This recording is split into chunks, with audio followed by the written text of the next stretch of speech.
Matagal ko nang sinimulan ang post na 'to.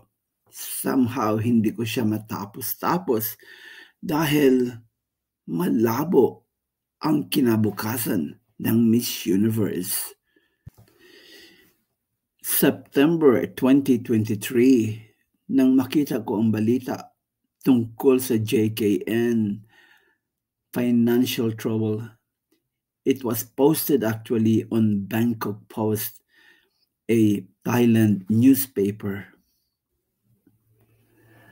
At kung ikukumpara ko ang 80% down ng JKN shares, tingnan lang natin ang isang halimbawa.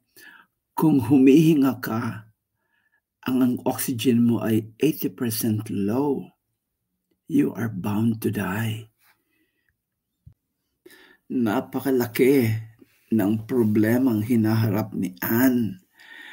And nang mabasa ko ang newspaper report ni Francesca Regalado from Japan, she is a journalist, a scholar journalist.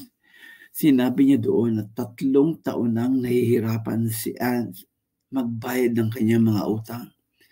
So that itong darating na January, ang kanyang court date, January 29, baka hindi na siya talaga makakaahon. And nang bilihin ni Anne Jacapok ang Miss Universe, ang sabi ng isang newspaper report, isa siyang malaking pagkakamali. Isang business na dapat hindi hinawakan ni Anne Jacapok.